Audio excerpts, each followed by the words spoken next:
This is a wanted man. Turn his body in and you'll get $5,000 for your church. Why aren't you taking him in yourself? I'm worth 10. We interrupt this program to bring you a special report. This is Cheapseat Reviews.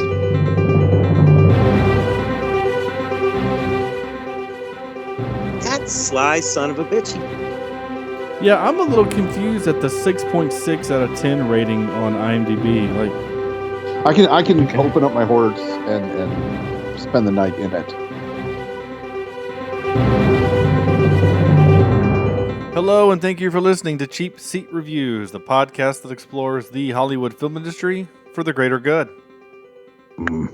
For the greater good, howdy. Howdy. Howdy. Yeah. In a Western that we watched, I don't think one single person said howdy, now that I think about it. No, it was kind of, I was disappointed that the howdy never came out. Yeah, it's probably, well. Or go back to weird the that they 50s. kept saying, yeah. Okay, cool story. Let's move on. Wait. Wait, what just happened? We both talked at the same time, and then we stopped and were pausing for the other to speak, but neither of us spoke. So awesome. Just a little awkward silence to start us off. Great podcast. Makes great radio, exactly. Well, yeah. And instead of trying to figure out whatever the heck you were going to say, let's just move on and say this is episode 378. And tonight we're talking about The Harder They Fall. I am Sean Allred, and joining me tonight is Andrew, is also worth $10,000, Jimison. Yeah, about that, yeah. You're a teacher. You know, over the course, I was going to say over the course of 30 years, yeah. Teacher, that's about right. Sure, okay.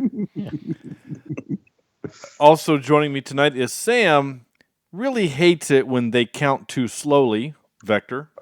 Yeah, just like you. So, by the way, the way I'd kill you is the way I saw it coming a mile away, but it never happened. And that is I was going to drown you in a vat of dye in the little factory at the very end, or the little the cloth place that the two girls were fighting. Yeah. Mm-hmm. I swear someone was going to get plunged into the red dye and be drowned in the red dye, but it never happened. But I would like to do that to you, Sean. Okay. Just to fulfill that image in my brain. Sure.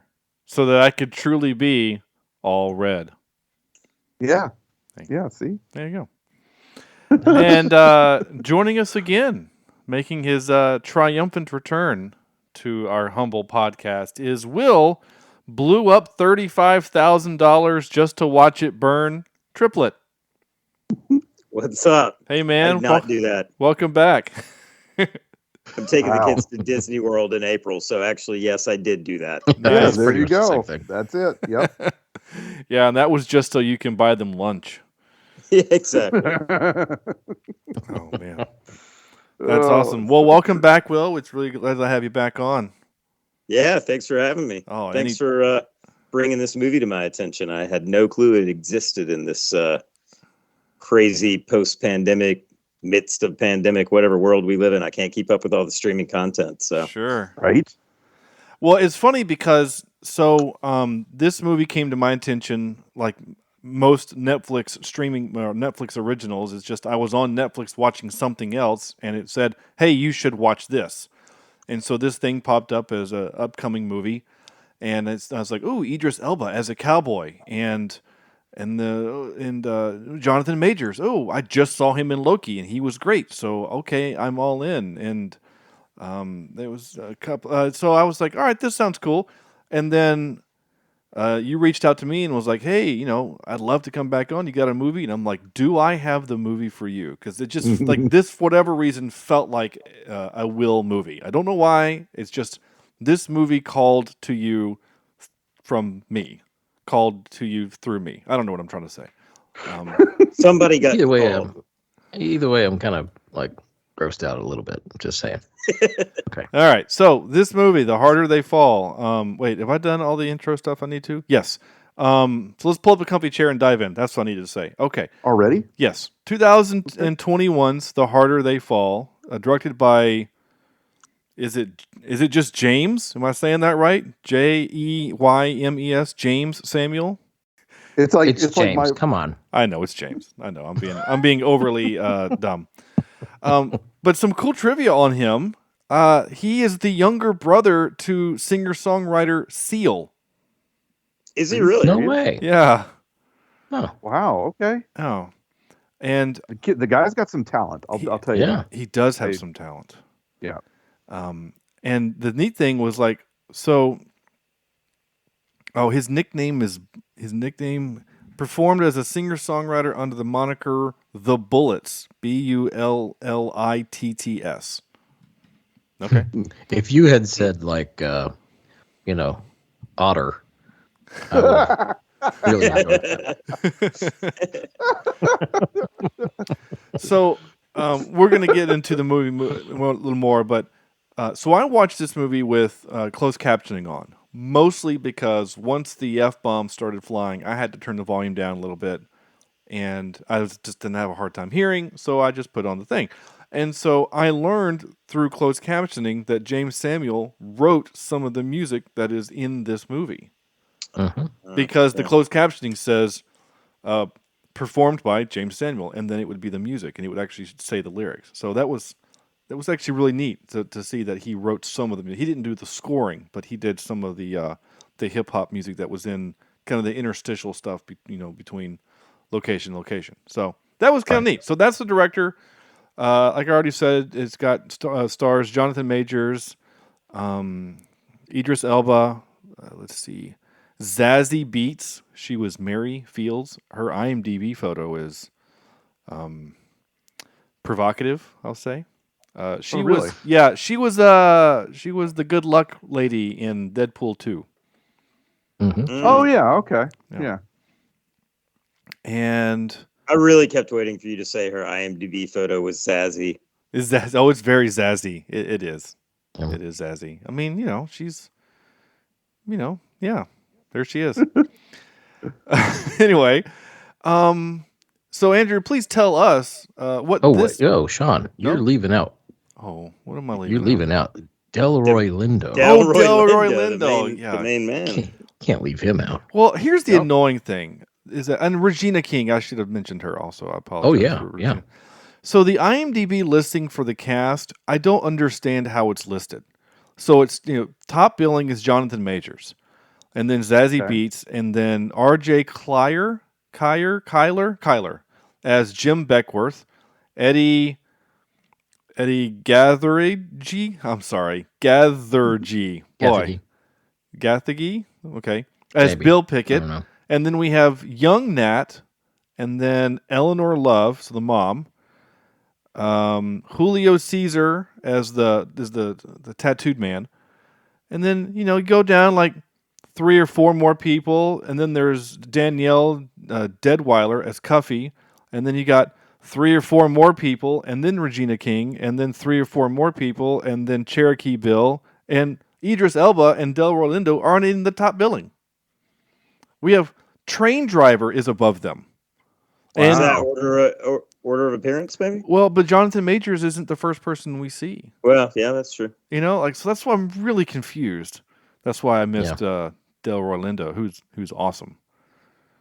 So I don't know. It's weird. When you actually click on the listing for the cast, it does put them in order, in credits order, complete, awaiting verification. Okay.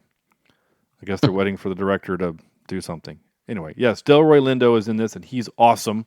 He is a really cool character.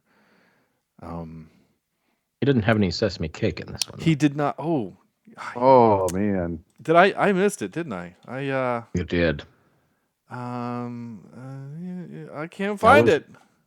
I was hoping you would catch that one, but it's okay. Oh my gosh. I'll let it slide. Well, stop eating my sesame cake. Stop eating my sesame cake! Oh, it's There you go. yeah. Okay. Thank you for that, Andrew. That tee up. Okay. Yes. Are we good now for the read? Sure, let's go. Okay. When outlaw Nat Love discovers that his enemy Rufus Buck is being released from prison, he rounds up his gang to track Rufus down and seek revenge. There you go. Okay. That's all you get. Revenge for what? We don't know. You're going to have to watch the movie. Suckers. That's true. Yeah. Well, that opening scene, which had a very Tarantino vibe to me. Holy crap, didn't it? Yeah. Right? Well, it reminded me a lot of the scene in Inglourious Bastards of the farmhouse, right? And the way he built tension in that scene was just masterful. He did such a great job at just the dread and never showing Idris Elba, but knowing that he's there. It was very, very well done. Yeah, you never see his face. He never says a word. Yeah. He was saying he doesn't speak. All of the lines are from the father and the mom and the boy, and that just builds the craziest amount of tension. You're 100% right about that. That was crazy. Yeah. But yeah, that intro it gives you the purpose of the movie, of the revenge. Well, and it shows you too what's coming. I mean, you're especially with the violence. You know this was not going to be this is not a spaghetti western. Spaghetti western, absolutely. Yeah, this is violent and there's rough. a lot of red sauce. There is a lot of red. There's a lot of F-bombs. Yeah. So, all right, Andrew, Sam, do you want to do your 5-word review? Yeah, sure. Let me pull it up here. I've got 2 of them tonight. The first one is Like Tarantino Met Eastwood, which we kind of mentioned before. Yeah. And the real one I have to say is I think this, especially coming off Wild Wild West last week. Yeah. Masterclass in Western genre filmmaking. Nice. I loved this movie. I had such a great time with this thing. I didn't start watching it till today, and I couldn't put it on the big screen because my kids were home, and for obvious reasons, I didn't want them seeing what was on the screen. So he was about to say something really profound, but I know. But his batteries went dead. His batteries. He changed his batteries. Yeah. There's a whole movie about Sam called Batteries Not Included. Yeah. Can you hear me? Yeah, we got you back. Okay. How far did I get? You were letting us know that you couldn't put it on the big screen because of your kids. The kids were home for obvious reasons, right? So I was carrying my laptop around thinking, I'm going to do some chores. I'm going to just kind of keep it in the background. For the last, I don't know how long this movie is, but pretty much from the opening scene, I laid down in bed and watched this movie from start to beginning and did not pick up my phone once. I loved this movie. There are scenes, there are composite pictures in this movie that are like frame worthy, like where you'd put them on the wall. When they're having the showdown and it's just their shadows talking from that angle, I thought was just gorgeous. The Elba walking down the aisle as they're killing all the Southern soldiers, or at least the soldiers on the train, and the story itself made sense. And for once, guys, we have a movie here that we haven't seen this in a while. You care about these characters. He developed these characters in such a way that, especially when you're talking about Love's Gang, you like every single one of those folks and you want to see them succeed. And at least the bad guys are at least interesting, right? And I love the fact that each one of these people had maybe not an arc, but had something to them that made them different. They weren't just archetypes. They weren't just tropes from a Western. And I thought it was written well. I thought it was acted very well. I cannot remember a scene where it felt like they were phoning it in. Certainly there is a prerequisite amount of staring shots in a Western movie, right? Where you got to narrow the eyes and look into the sunset or whatever. But this might be in my top 5 Western movies of all time. It hit a perfect spot in my heart today, and I enjoyed the heck out of it. And the little teaser at the end where you think there might be another one, if they can repeat the same charm that this one had, I'm all for it. I'd go see it in the theater if they put it there. Definitely. Okay. So yeah. for once in a long time, I am glowing about a movie. Yeah, I think the last time you were this high praise on something was when you and I were like standing together, arm in arm, hand in hand, with love for Dr. Sleep. Yes, yeah, I think so. And again, it's a genre. Westerns. I don't actively seek out westerns, but this was just wonderful. It reminded me of the feeling I felt after watching True Grit. Yeah, and I just loved it. So yeah, awesome. So enjoyed it. Yeah, no, I'm excited to hear you be excited about a film because it's been a minute. I know. It's better to be excited about talking about a good film than excited to beat down a film like Wild Wild West. Yeah. Though we had fun with that. Let's just be real. Yeah, of course. It's a different kind of fun. We picked Wild Wild West surely solely for the enjoyment that we would have while watching it, burn in effigy or whatever. That's why we did it. Yeah. Okay. But we talk about the writing, and I'll go a little further into this. It made every character's decision made sense, even if it was a bad decision. Made sense and made, especially come full circle at the very last scenes there. It felt right, and it felt like a coherent story that was just told so very well. Okay, yeah. I mean, I don't disagree. The only I will. Okay, I'm going to disagree a little bit. The only thing in the movie, the only part that I was a little confused on, was Idris Elba's some of the motivation of owning the town. Mm-hmm. Because he says, "I'm not doing this just so I can be the mayor of some little town." He says, "This is an ideal." And I kept wondering, what? I believe he was trying to build a new Mecca. He was trying to build a town for African American folks to be the next go-to place, is what I got out of that. Okay. In fact, I think at one point he mentioned that he was. Yeah, he did say that. He did say that. Yeah, he did say the word Mecca. I remember that. He says you can't build Mecca without money or bricks or something. Like, I do remember that part. It just, like his words felt contrary to his actions, because it was like, I want to make this place a safe haven for black people, but I'm going to shoot this guy because he had a dissenting opinion.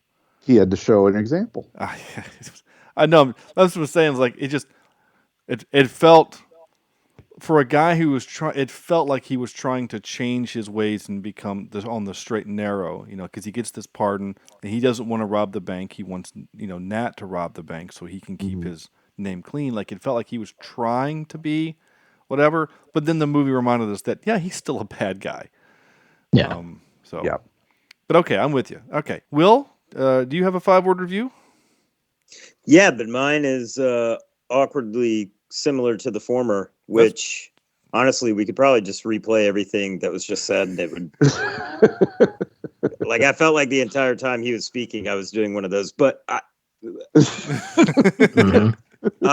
so mine was, I didn't go the Eastwood route, but I did go comparison.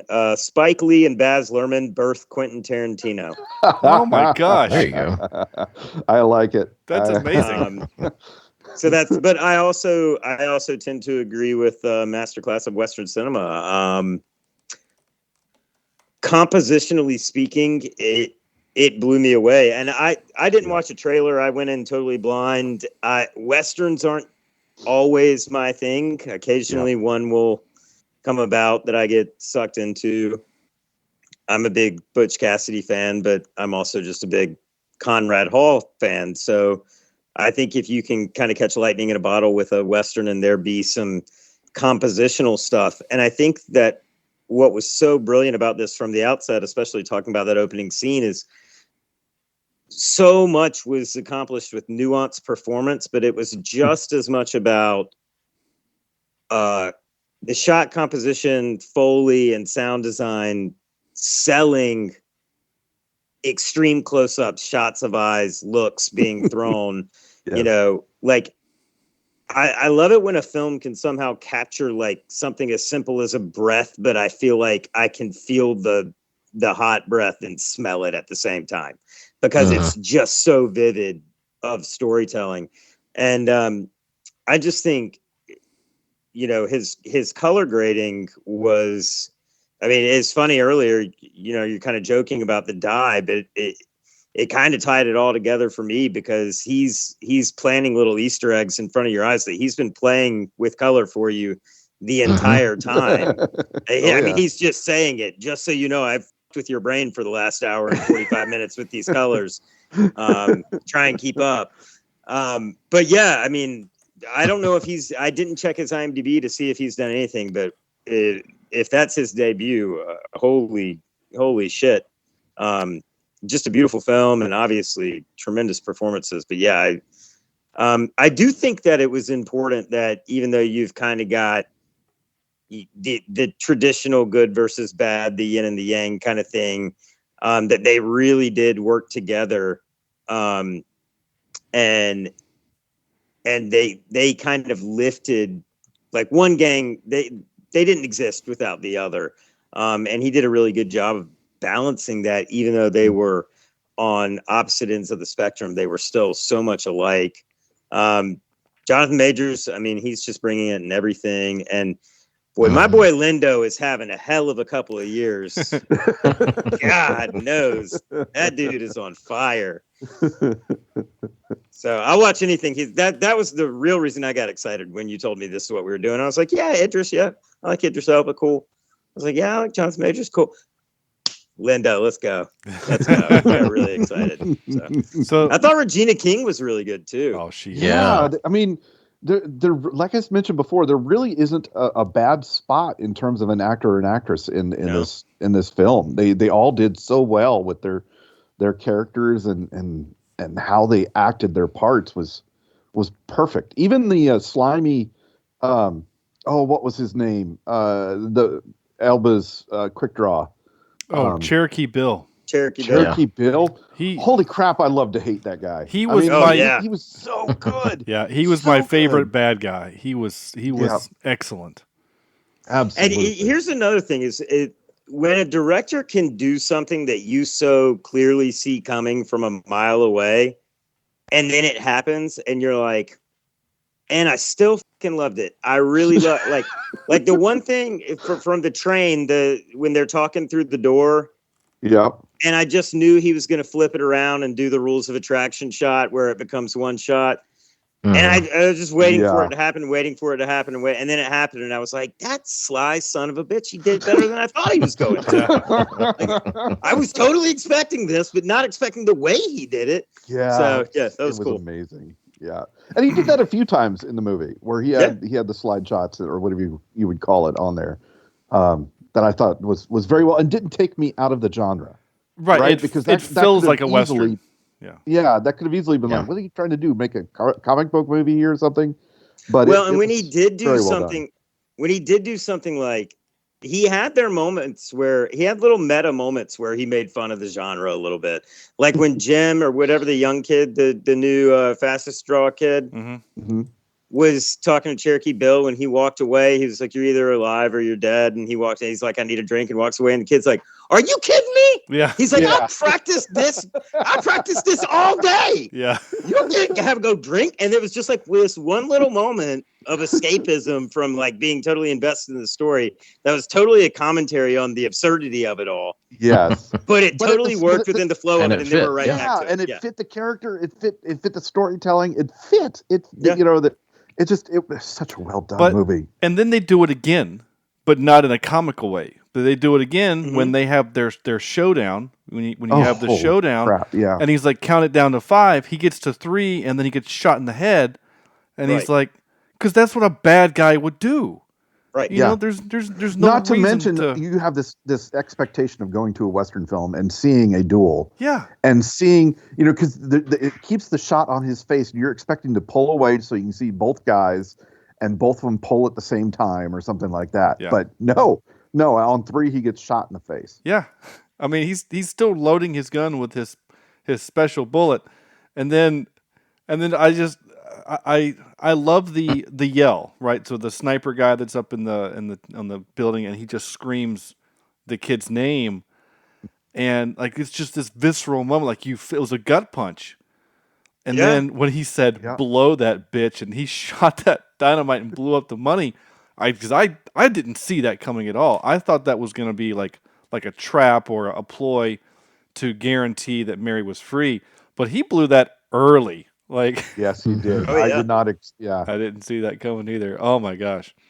But I really did love the poetic justice of Cuffy actually winning the duel against him and saying at the end, Jim was he was faster. faster. Yeah, he was faster. Yeah. Because because she. Yeah, you're right. Because she beats him.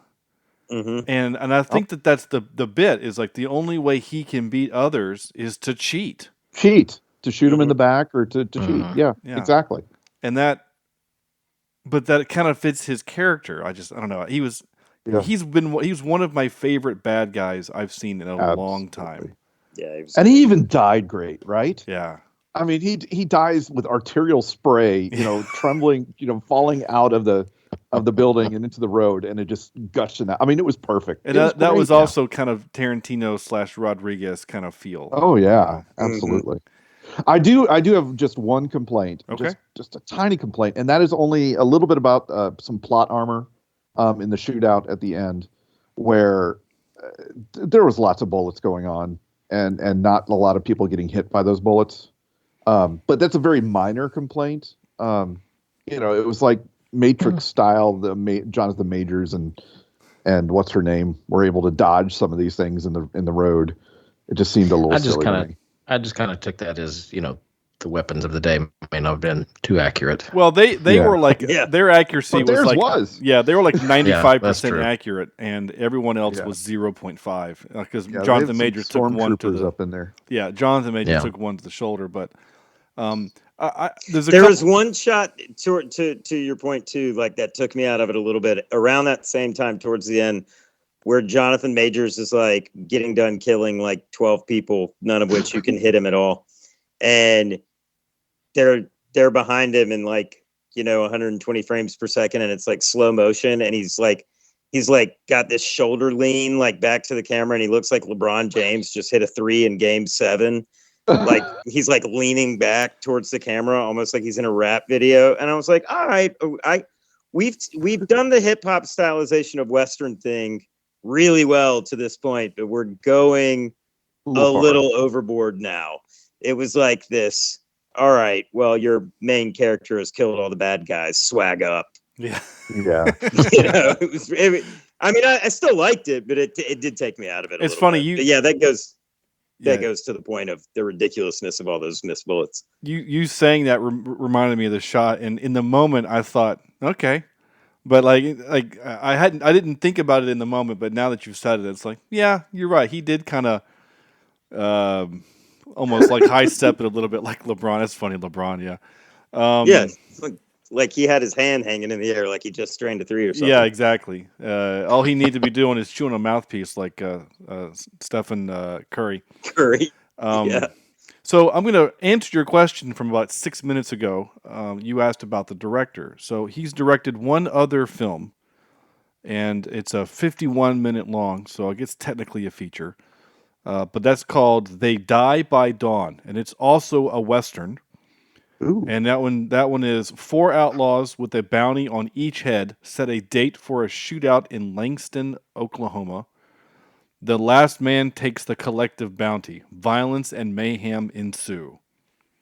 Huh. So it only has a 2 out of 5 rating on IMDb. No, it's a 4.5 out of 10. There might be another one called They Die by Dawn, but this is 4.5. So it's not really. But when I say the cast, he stars in it. He's in this movie, but it also has Rosario Dawson and Giancarlo Esposito and Michael Kenneth Williams And Denzel's in the movie. Is he? Yeah. There, He plays Paul Dunbar. Denzel does. Denzel Whitaker, not Denzel Washington.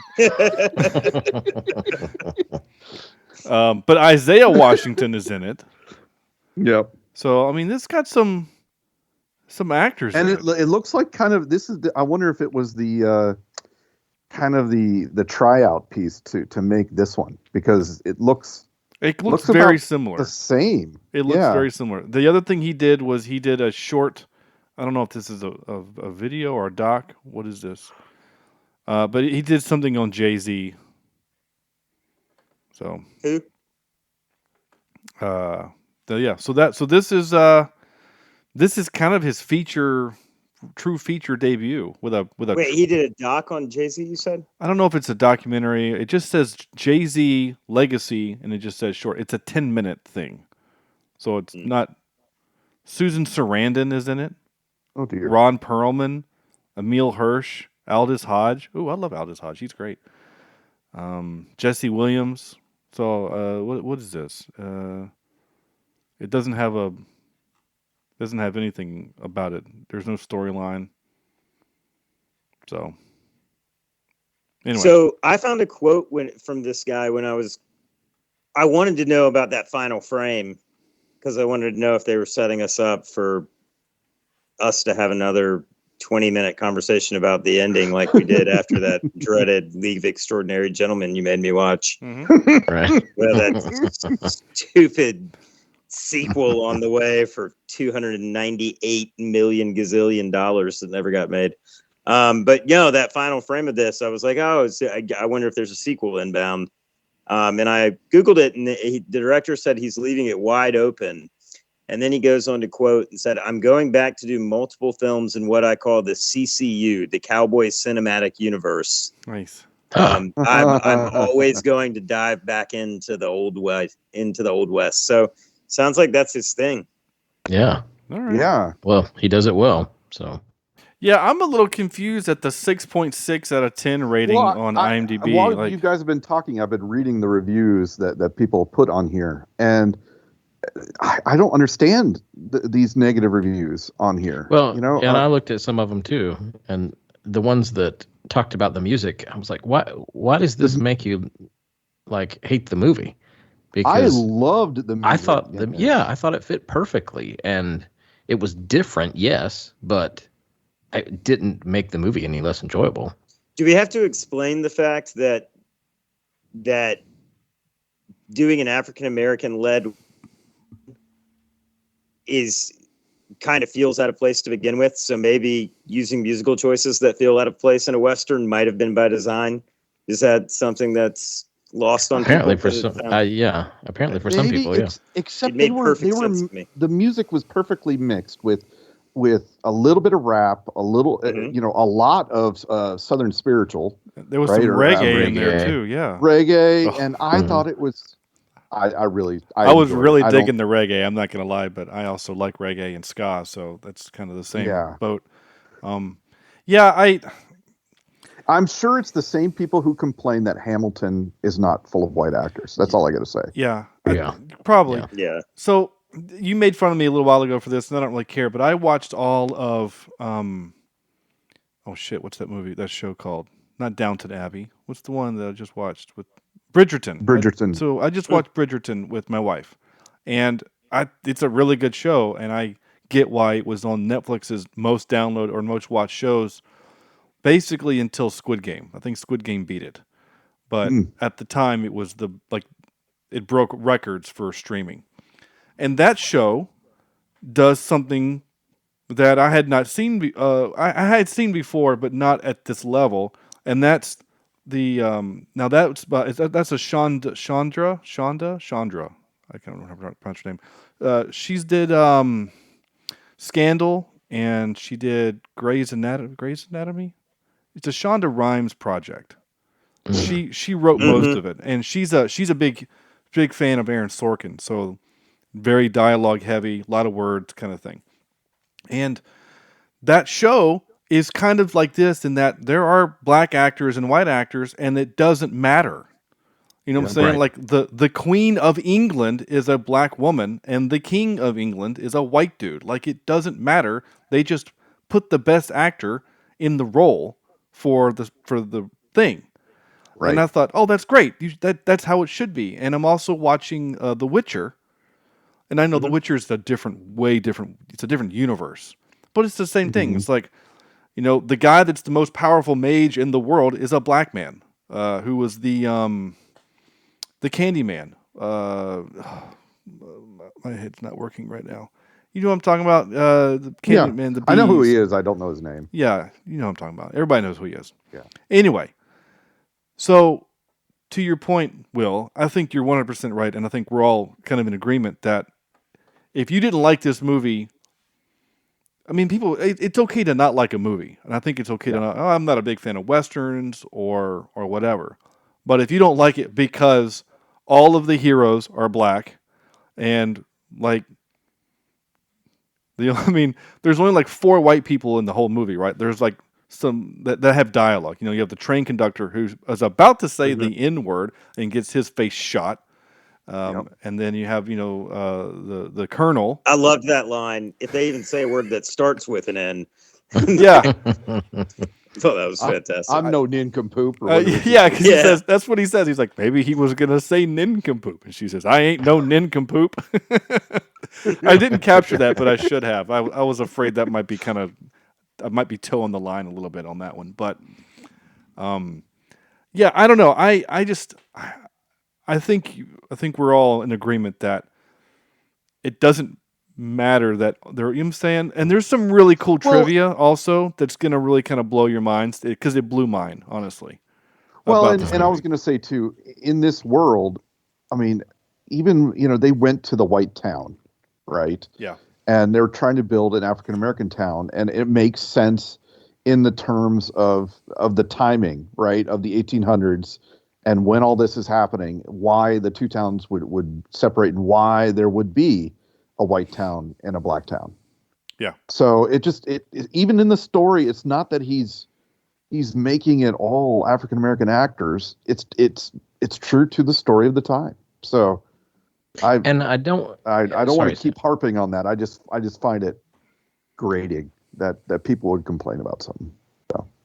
And I read a review that at the end of it said something like, "This is not a movie that is preaching about diversity and there's strong women roles in this movie. It's not preaching that to you. It's just it lays it out for you, and it's perfect. Like, the movie is an amazing film, and you don't feel like that you're being preached to in any way, or force fed. Yeah. So the way that it's done is just immaculate. It's really nice. Andrew, did you do your 5-word review? Well, yes and no. I didn't say anything, but it's been said twice pretty much. Oh. Because I literally written on my page, it says a masterclass among modern westerns. So just another wow. way of and the only thing that I really had a problem with, the beginning of the movie and the end of the movie, the end caps of this thing, I could not take my eyes off the screen. And I've said many times that if a movie gives you a moment to be distracted, that it's not a great film. But about an hour and a half, hour and 45 minutes into it, I did think to myself. Now, it's not affecting anything really, but I did think to myself, "Oh my God, this has like 40 more minutes to go." So it's a longer film, and some people might say that there's some things that can be cut out, but I don't know what. I don't know what you would take out, because I think it's really well done. I think all of it's well done.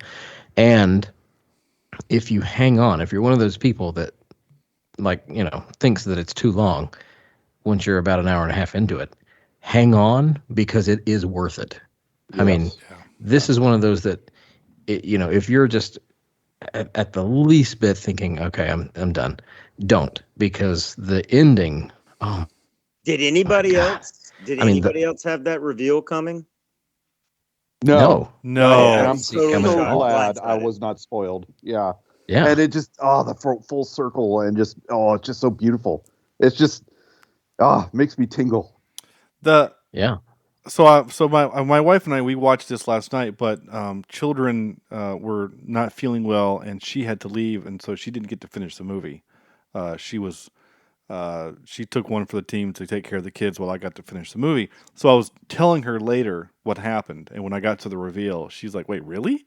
I said, "Yeah," and she says, "Wow, okay, that's different." And I said, "Yeah," and I said the one thing that this movie also was a little different with was that it didn't have kind of the typical ending. No. You know, like it's. I mean, yes, some of the heroes died, and that's a bummer. But we kind of knew that going into it. We knew that at least one or two of them were going to die, but the reveal made the ending almost sad. You know, because there isn't a big fist fight at the end. There isn't a big shootout. It's literally he just walks up and says, "Here's the thing." I almost don't want to tell people. You know, Yeah, I know. we haven't said the spoiler yet. We haven't said it.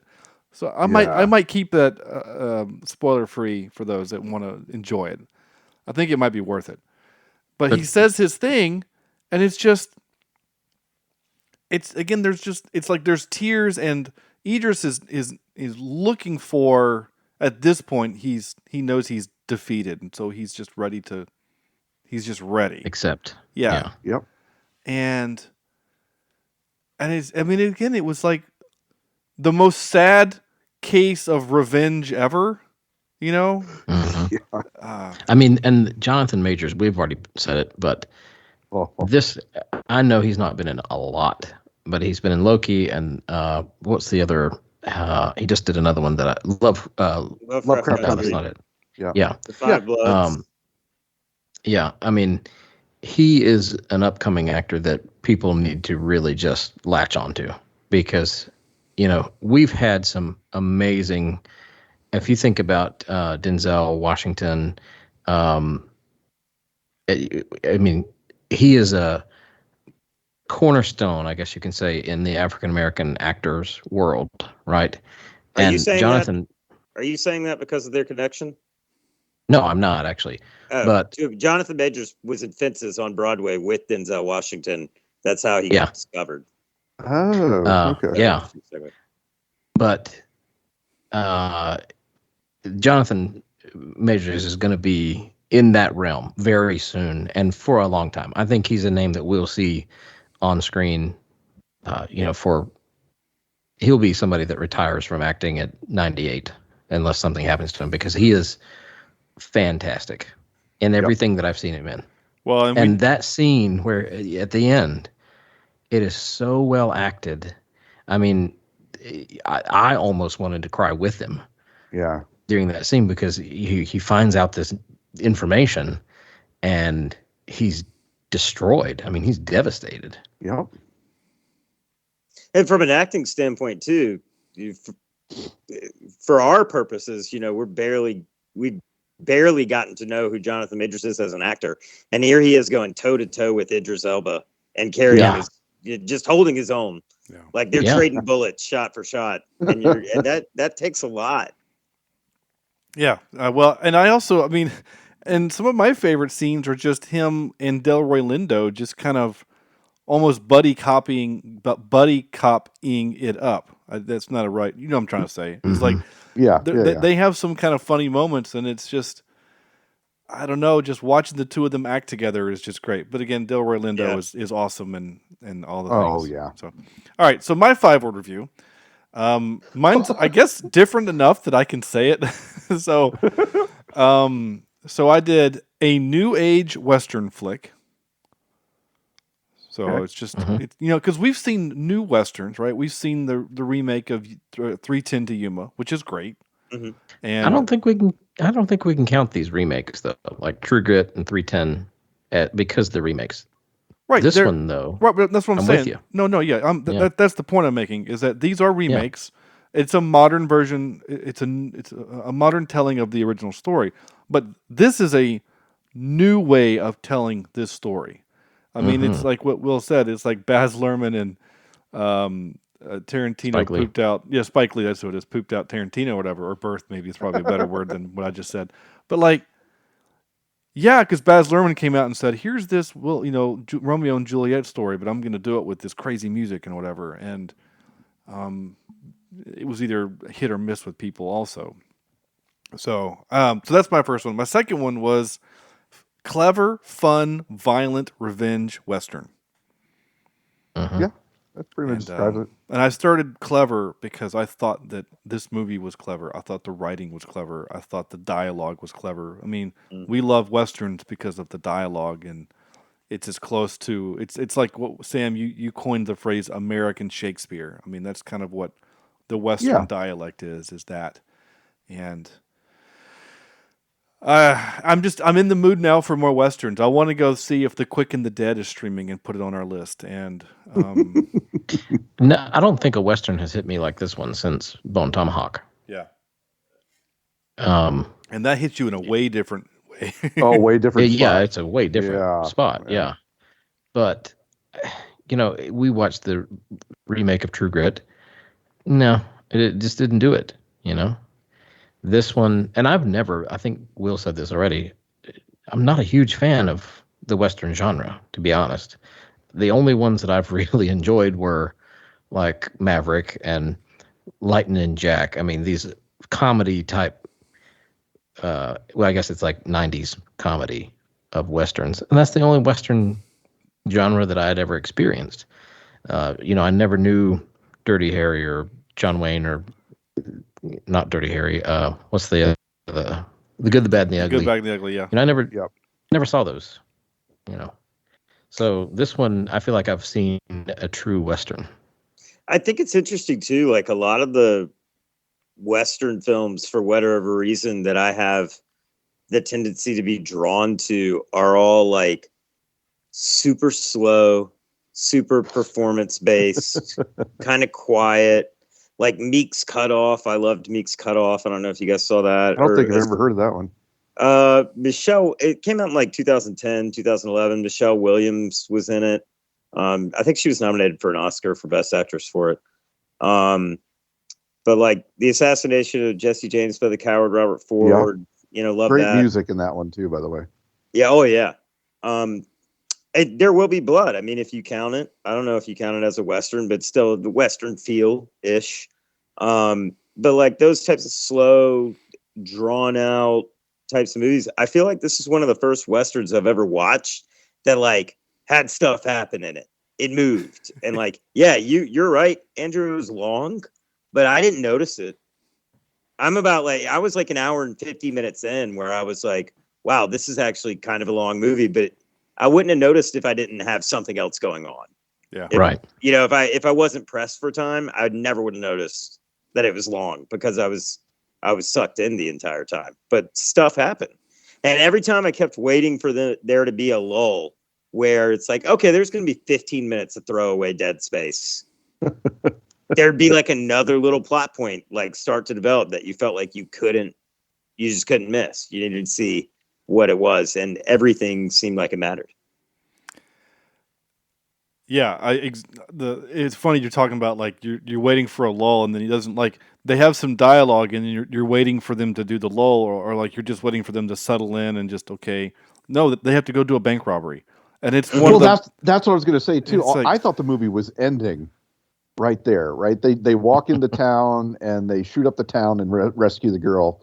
I never saw that he was going to force them to do a bank robbery to buy her back. Basically, I thought that was what made it clever. It was really clever, and yes.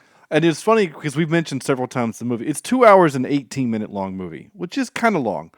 But when they have formed the plan, and Delroy Lindo is bringing that cart, the jailer cart, in to set the first bomb, right? It kind of reminded me of Prince of Thieves, honestly. When they're setting the bombs up. But with that first bomb, That was at about an hour and 35 minutes, hour 40. And I'm like, whoa, we still got like 35 minutes. How long is this shootout going to be? And the shootout, again, it's like a 30-minute shootout. And it's an awesome shootout too. Oh yeah. Yeah, it's great. It really is. So, yeah, I don't think we. If you've listened to this episode so far for the almost hour and have anything other than these guys liked this movie, then I guess we're doing something wrong. I'm gonna run through a few of my notes before we get into some clips, because I do have a few clips. Let's see. That train. So the train scene was probably one of my favorites of how it was shot, right? Because it's like the camera operator. I don't know if he's on if he's like on a. I don't know how they did it. Will, help me out, because like the camera was higher than everyone. We were always looking down at the shot so that we could see the people in the seats, and you only saw one person until you needed to see more. Like, my favorite part was when Cherokee Bill says, "Lower your weapon or we'll kill everyone on the train." And when he draws his weapon, again, you don't see anyone behind him, and then 5 arms come out from behind him, all holding guns at people. Yep. And I just thought that was just so great. So again, I'm not sure if it's like the steady cam is like upside down so that the camera's at the top, like really high up. I'm not sure how they did it, but I just thought it was really, really clever. That train scene was just it's so good. And then when Idris says, "Who here knows how to drive a train?" and it's that kid who's been shot twice. It's to kill everybody else. Yeah, he's like, everybody but him. And they all know just to shoot all these guys, and except for him. And so he has to drive the train so that the story can be, I guess he has to have proof to the general that he did the thing that he was pardoned to do, which is just crazy to think. Let's see. The guy practicing what he wanted to say and he didn't get to say it. We mentioned that earlier. I also thought it was fun that the gang knew that the little dust up between Jonathan Majors and Delroy Lindo wasn't real. Like, and they follow him out and they're like, "Yeah, we knew that was all BS." It means he travels with smart people is what it means. It's just his gang is smart, and I thought that was nice. I did, of course, laugh out loud when they went to the white town, and literally the town is painted white. That was really funny. If you didn't think it was funny, then you're the person that gave this movie a 1-star review. Because it was funny. And the title card. Yeah. Literally said in parentheses a white place. The white town or whatever. Yeah. The white town. Yeah, it was funny. It was funny. Brilliant. Yeah. In case all of the white buildings weren't enough for you. Yeah. I mean, it was literally whitewashed. And let me hammer it over your head a little more. And I also love it's a gag, because again, this whole scene, everything in this scene is kind of funny, right? So when she's being forced to wear the dress, which she hates, because it's now we've realized that she's a woman, even though you could kind of tell, but they're doing the thing where women are kind of not taken as seriously in this time period. And so she's wearing the dress, and she's like, you have to have an account to make a withdrawal. And she's like, "I'm not making that kind of withdrawal." And she's trying to get under her dress to get to the gun, and she can't. It was a funny gag. I was laughing. Oh my gosh. It was really funny. Yeah, that's all the other notes. I took some of the notes, but they're actually kind of spoilery, and I want to kind of leave that last thing at the end. Yep. Kind of spoiler free. I don't know. I think it's worth the reveal. I mean, maybe people that are listening have guessed at this point. I don't know, but I don't know. I think it's worth it, and it's just to see the look on. I kept calling him Nat. I kept calling him Nate, but yeah, Nat's face is just really great. All right. Anything else before I play clips?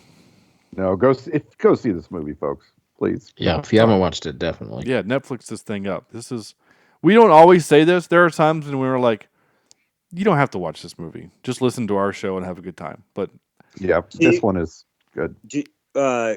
do you guys think there's big? This is not having anything to do with the big reveal, but the final frame, did it make you think sequel? Yes. I mean, it did for me. Mhm. Yeah. Yeah, it Yep. definitely did for me. Is that there could be a sequel, and that there should be a sequel. I mean, Yes. And Yeah. also, okay, I can see the opening scene of those graves. You know, whoever is to come hot on the trail of his gang, standing there looking at that, calling BS on. Yeah. yep. Okay, here's a couple clips, and by couple I mean 7. So I captured this one because it reminded me of Andrew. Get him over to Doc Brown's. Yeah, Doc Brown's. I think. Yep.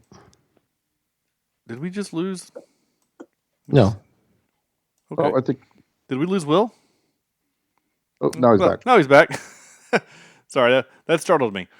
Yeah, Doc Brown. I just assumed that Emmett Brown had traveled back in time, and he was the doctor there. Not only was he the blacksmith, but he is the town doctor. So Get him over to Doc Brown's. there you go, Doc Brown. I just assumed that that's what that was a reference to. This was the first time in the movie that I laughed out loud. You got the worst timing in the history of timing. Oh, yeah, I was making 6. I apologize.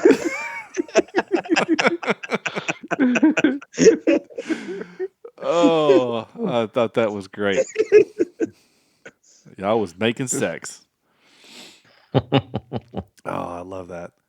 I thought this was a clever, very clever. You just gonna let us get away, Dred, scot-free? There you go, Dred scot-free. Mm-hmm. A line that requires a little bit of history to get. Yep. Regina King being awesome. A rock and a hard place is what we call Monday. Yeah. She's great. Wasn't she just in the Watchman TV show, Sam? Didn't you watch that? Yes. Yes, Have you not seen The Watchmen, No, I haven't. Opie? No. Oh, dude, you'd love that. It was fantastic and absolute good. BS that it only got one season. Yep. So good. Who did that? Was that HBO? It was HBO, right? Yeah. HBO. HBO. Okay. I was Yeah, saying, if you get a chance, that would be a good one. It's kind of up our alley. So you'd like that one. Okay. I have very limited time in my TV viewing schedule. So right now I'm on The Witcher season 2. So it's just where I am. I'll get around to it eventually, maybe. I don't know. This was a fun line. Shiny shit get shot. That's right. Yeah. This also made me laugh out loud. Mr. Love, my mama always told me to respect my elders, so I'm not gonna say what I'm thinking. That's all right. I can read your mind. Then I'm sorry you had to hear that.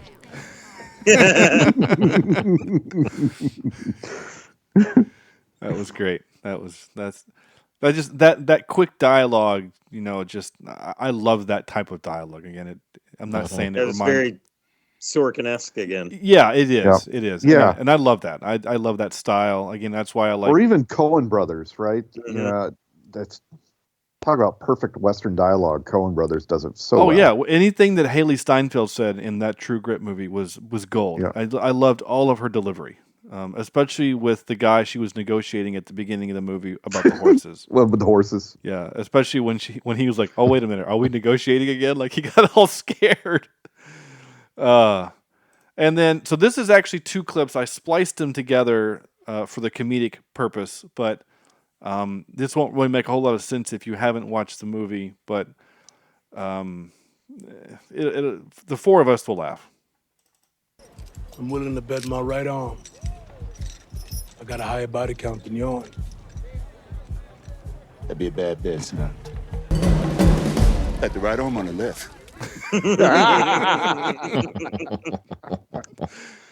Oh my gosh! When that arm came crashing down after that explosion, and I was like, "Oh my god, it's his right arm!" Oh my gosh! It's just every joke in this movie had a setup and a payoff. It was so funny, and you never knew when it was going to happen, but there was going to be a payoff. Oh my gosh! And it was all witty. Like there was nothing that was cheesy. When it came to the comedy. Yeah, exactly. Like I didn't think so. I thought everything was okay. Time for this. And now for some more bad news. Ready? All right, guys, I got some trivia here. I mean, I'm legitimately excited for this trivia. I almost wanted to read some of this before the show. I was kind of judging, I was going to kind of gauge your 5-word reviews to kind of see where we were landing on this movie. Because if 1 or 2 or 3 or 4 of us would have been like, it's okay, but, what, like, then I might have jumped ahead. But since we were all kind of gushing over this film, I'm going to save it here. So here we go. When Lakeith, am I saying that right?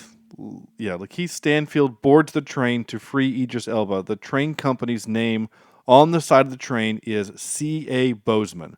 This is a tribute to Chadwick Aaron Boseman, who sadly passed away in August of 2020. Wow. I didn't catch that. Yeah. Wow.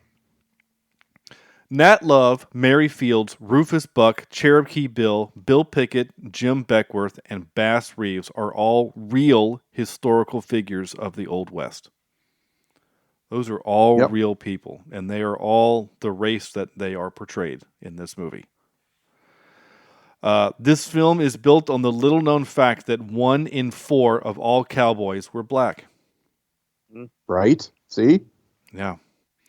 Bass Reeves was the first black deputy U.S. Marshal west of the Mississippi.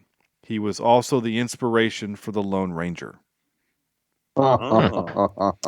There's also that's awesome. I didn't capture it, but I read it several times. There are multiple references to the Watchman. So Regina King's in the Watchman, it's either her dad. I've not seen the show. I'm going off memory here, but basically there's a character in the Watchman whose his character name is Bass, is based off of him. Like this guy, Bass Reeves is his idol, being the first black sheriff or black deputy marshal, and so like his character is based off that in the Watchmen TV show. So for those who've seen that, maybe that makes sense to you. But I thought that was interesting. And the last one I wrote down was Idris Elba is often associated with the role of James Bond. In this film, he literally is the man with the golden gun.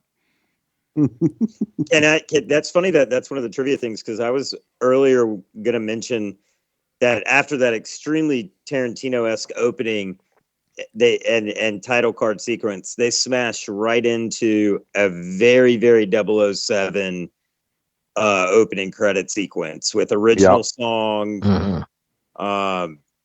So that's interesting that there's a Bond correlation elsewhere. Yeah. Yeah. By the way, in The Watchmen, it's Louis Gossett Jr. plays Will Reeves. Will Reeves, that's what it is. Yeah. So so that's based off of Bass Reeves. Yeah. Like that's his. Yeah, that's cool. I think that's very awesome. I really do. I think that's very, very cool.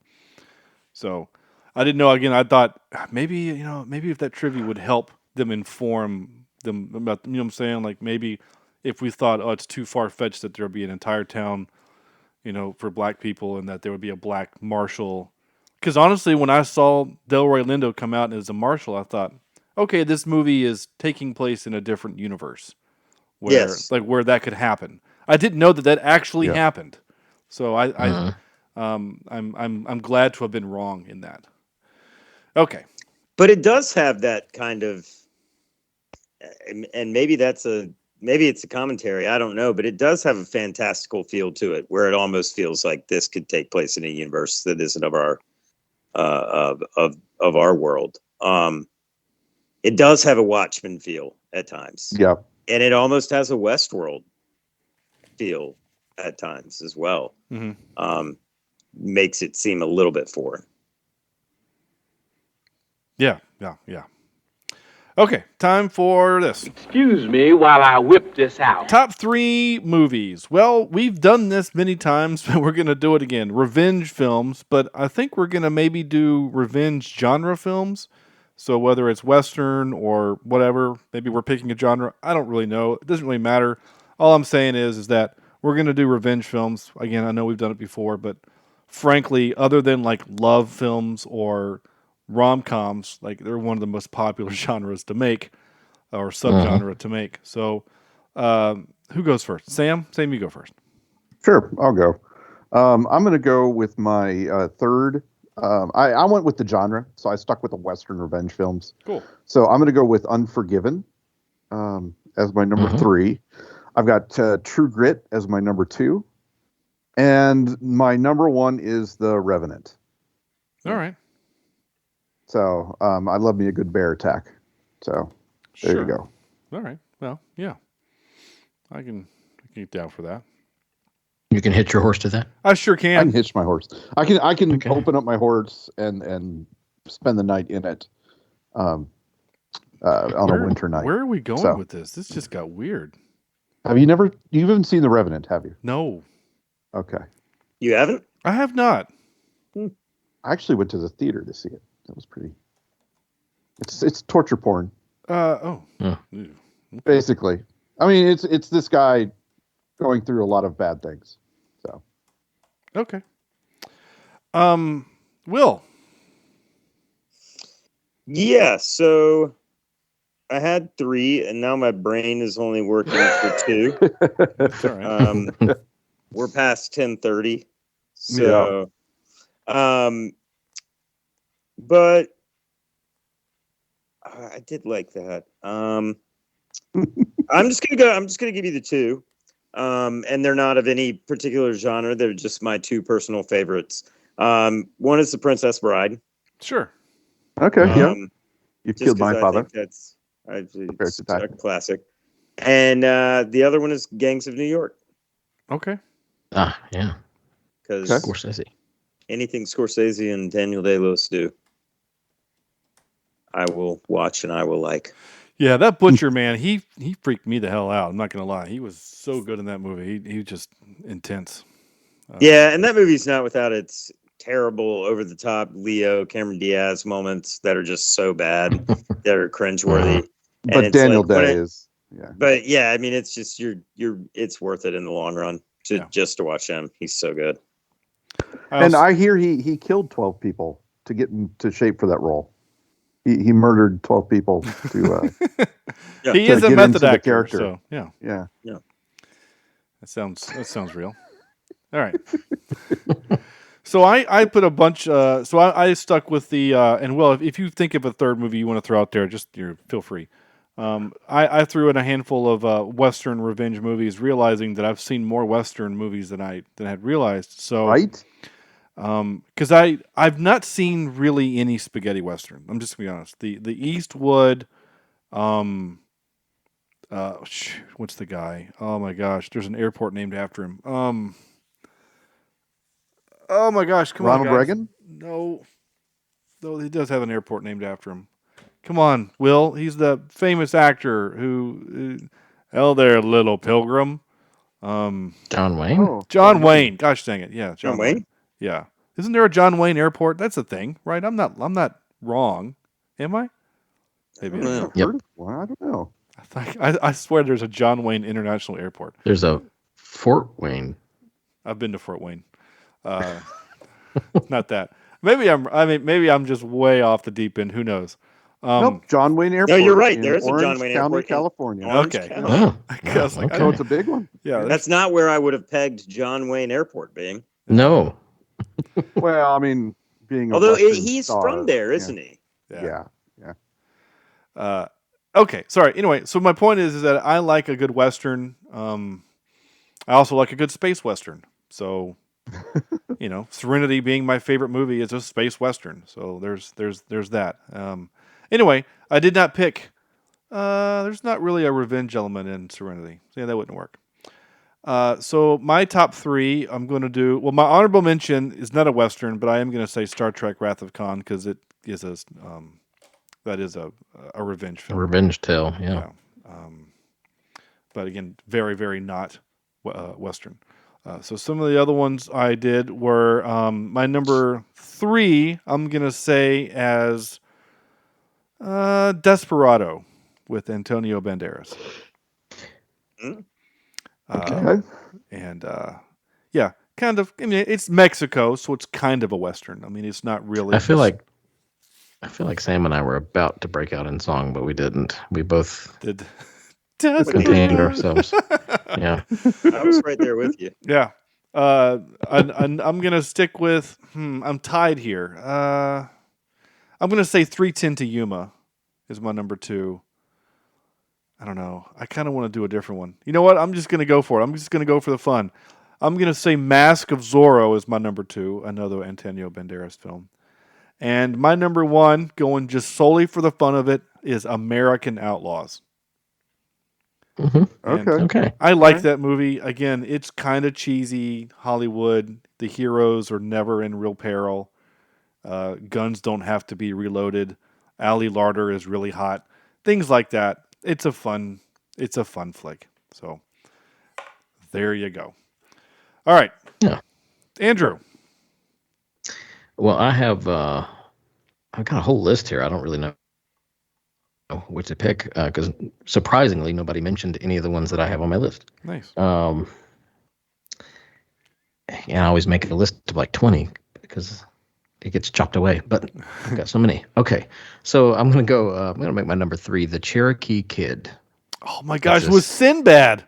Yeah, with Sinbad. I've seen that. That's the one that before the show I was like, oh my god, I forgot all about this movie. Yeah, it's a good one. Yeah.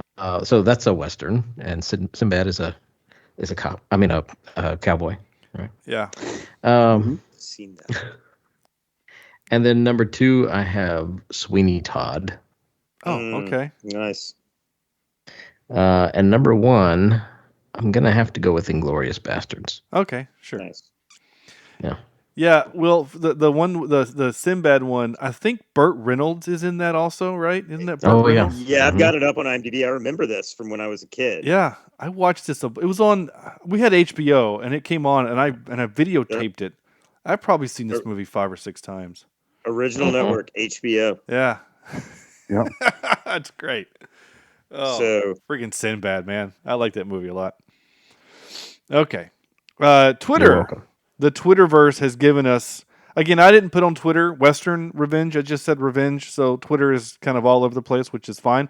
Jesse from the Sudden But Inevitable podcast, who is season 3 is underway. They're doing the live action Cowboy Bebop show. And I've only listened to episode 1, and just brace yourselves. A lot of it is them really sad that Netflix bailed on after season 1, which I get. It's a bummer. It's a really, really good show. Jesse says, The Princess Bride, Minority Report, and Thor Ragnarok, as in the Revengers. The Revengers. Cameron from the Green Shirt podcast, A Newbie's Trek Through TNG, says Old Boy. I don't know what that is. Ooh, Old Boy's a good one. Okay. Kill Bill. You've never seen Old Boy? It's a Japanese. They remade it recently here, and the remake was terrible. But it's like a full-on violent, aggressively on steroids, violent revenge movie. So the remake stars Josh Brolin and Elizabeth Olsen. I think Spike Lee made the remake. Am I wrong? I will tell you in just a second. It is. Sounds right. Yeah, Spike Lee. Yeah. Obsessed with vengeance, a man sets out to find why he was kidnapped and locked into solitary confinement for 20 years without reason. Yeah, it's got him and Elizabeth Olsen and Sam Jackson and Palm Klimteff. She was Mantis from the movies. Rami Guardian. Malek. Well, there's a good cast. Yeah. But the one that you're talking of, the other one, Old Boy, probably the one that maybe Cam, Old Boy, what is this? Cam's talking about. Let's see, 2003. Mm-hmm. I can't tell. Is this Korean? I think it's Korean. That sounds right. Looking. I can't find it. Anyway, I think it's Korean. Some of the actors, South Korea. Okay, there it is. Because some of the actors look like one of the guys looks like the. I can't tell. I would say maybe he looks like from the Squid Game. After being kidnapped and imprisoned for 15 years, he is released only to find that he must find his captor in 5 days. Oh, interesting. Okay. And violence ensues. And violence ensues. And then Cam also said Star Trek II, The Wrath of Khan. Our good buddy Eric from Cinematic Sound Radio podcast said Star Trek II, Unforgiven, and Kill Bill. And Maxton, our good friend Maxton, says Kill Bill, Law Abiding Citizen, and Face Off. Oh, Face Off's a good one. Yeah, thank you all for... Face Off, good call. Yeah, thanks good for call that. there, Maxton. Thanks for that, guys. On the Twitter. Time for this. Wait, what's supposed to happen? This is where we're going to give this movie a score from 0 to 10. I have a pretty good feeling it's going to be closer to 10 than 0, but maybe I'm wrong. Maybe we've been lying this whole time. Let's find out. Andrew. Well, I am going to stick this one with a 9.123 and then a shot through the cheek. Nice. People who can't drive a train. Okay. There you go. Nice. All right. Wow. 9.123. That's high up there. Will. I was just going to go with a 9. Okay. But yeah, I think I'll stick with some semblance of normalcy. That's fine. Yeah. We have to use high digits like that because, like, how do we 300 and something movies in? Yeah. Keep it interesting. We have to separate them somehow. Yeah. Sam. I really enjoyed this thing. 8.98 out of 10. This was so much fun. Close to being a perfect movie. Yeah. I think you're pretty on it. I'm just going to go with Will here and just give it also a 9. And I think that's I feel good about that. Yeah, this is a good movie. Oh, I'm trying to think anything clever I can think of. 9 shotgun butts to the face by Regina King. She hit a lot of people with that shotgun. Yes, she did. She did. Just for a point of reference, this is the same score as Die Hard. We gave this movie the same score as Die Hard. Wow. Okay. I'm okay with that. 9.025. Yeah, I'm good with that too. I think Die Hard is what I want to see in action movies. This is what I want to see in westerns. Yeah. That's pretty much right. Yeah. I agree. What's the highest ranking ever? Not including let's see. Give me a second. Nope, not Birdemic. Where is it? Where is it? Go the other way. Yeah, go the other way. Right now it would have to be that's not right. I think it's this can't be right. Oh no, here it is. It's Avengers Endgame at 9.46. Okay. Yeah. 9.46, and then it would be and then Hacksaw Ridge at 9.256. And then Infinity War at 9.21, not including, obviously, this list doesn't have Knives Out's a 9.13. That was good. Yeah. Really good. So there you go. I'll update this list once I get the numbers here for that. So, all right. So, 9.025. That's a good movie. Go watch this, people. Seriously, go watch it. I can't emphasize it enough. I mean, to be like, the fact that we haven't spoiled the ending, which we usually do, I think kind of says to how much respect we have for the movie in that we don't want to fully spoil it. We don't want to ruin it for everybody. Yeah. Because I do know that there are people that listen to this show that don't watch the movies, which is fine. And I do know that there are people that listen to us after watching the movie, which is also great as well. So I do feel like if this is a movie, I mean, I guess at this point, if you've gotten all the way to hearing me say this now and still haven't watched the movie, I guess maybe you're not going to, but seriously, you should find time to watch this movie.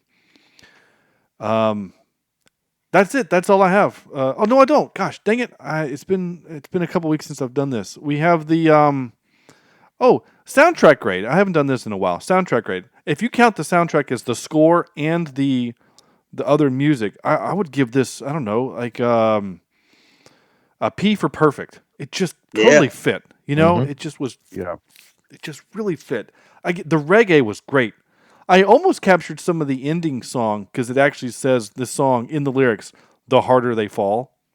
Yeah, I like the ending song a lot. I did too, but I was also afraid that we'd get dinged for copyright infringement, and I just didn't want to deal with that. So there's that. All right, we have this thing. I guess Will, you were here when we started doing this. This is the quote game. Last week's quote, or I guess last time we did the quote, "I am Spartacus" was the quote. Seems like a hard one, but I don't know. Maybe people know what that one is. Here's another one. Jumanji. It is from, I think Jumanji 2, actually, Andrew. It's the second one.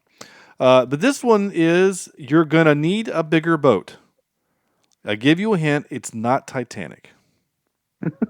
This is what? I just guess what it's from? You don't have to. It's for the listeners, but if you want to guess, I don't care. But the game is that if you listen to the quote, you know the quote, you message me and say, "This is what the quote is," I will mail you a sticker. I have these Cheapseat Reviews stickers, and I will mail them to you. That's as simple as the game has done. And that's it. Okay, so that's the quote game. Will, thank you so much for coming on. Is there anything you want our listeners to look towards you, or anything you want to say, hey, this is what I'm working on, or whatever? I didn't say this before the show. Will is an honest to God, actor, writer, director in the film industry. That's how I met Will, was that I was the sound guy on a TV show that he and I worked on 16 years ago. Well, 15. Oh, God. 15 years ago. There was TV back then? There was. You're aging me. All right. Sam, the most important thing that everyone should know is that I just messaged you the answer to your trivia question, along with the message, "I want the coffee mug," and I'm sending you my address currently as we speak. Things are good. We're shooting a new show this summer. That's exciting, and almost fully cast. And you might see some old faces, Sean. Awesome. And I'm actually working on the second book of a trilogy of novels that I'm writing. So that's where I'm at right now. Other than that, we've been producing a lot of documentary content and some stuff that you've probably seen, but you wouldn't know was us, commercial wise. So we've been kind of staying low key, a lot of working from home during the pandemic, but keeping it moving. That's awesome. Nice. So. Yeah, that's awesome. One of my favorite and most fondest memories of Will is we were doing a pool scene, and Will was not wearing a shirt, and I had to put a lavalier on him. And so I said to Will, I can either hide it in your swim trunks or I can put it in your hair. And he said, let's go with the swim trunks. And so I'm there putting the microphone on his swim trunks as one of the other actors walks in to see me on my knees in front of Will. It was hilarious. Yeah. Not awkward at all. No, it wasn't. But, it was, yeah. No, it was. It only would have been more fun if it would have been one of the female co-stars. But it was, I think Brent walked in, and that's why it was pretty funny. We had a good laugh. At least I thought it was funny, but maybe not. I don't know. Maybe I just sexually assaulted you, and I just admitted to it on air. It ranked somewhere between what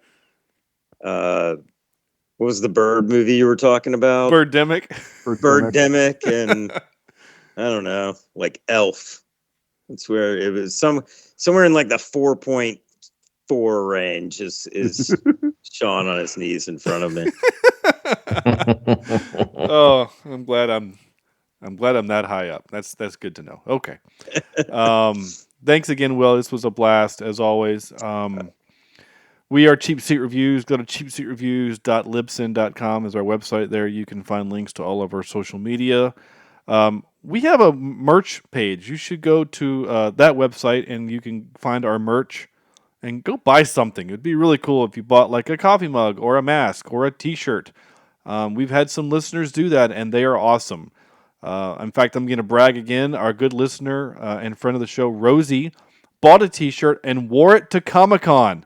So, that's awesome. Be like Rosie. Maybe if I can bribe Will with a coffee mug, maybe he'll have the coffee mug on set of his new show. Oh, absolutely. Oh man, there we go. Like the Starbucks cup in Game of Thrones. Exactly. Okay. How about some seat backs? Oh, you're gonna do those next. We'll work on that. All right, that's it for the show. Next week we are doing Jungle Cruise. That's right. God. We are doing Jungle Cruise with The Rock and Emily Blunt, and it's on Disney Plus. And we have a fun guest lined up. I'm looking very much forward to that. So before all that, though, go watch The Harder They Fall. And so on behalf of Will, Andrew, and Sam, this is Sean saying thank you so much for listening, and we'll see you next week.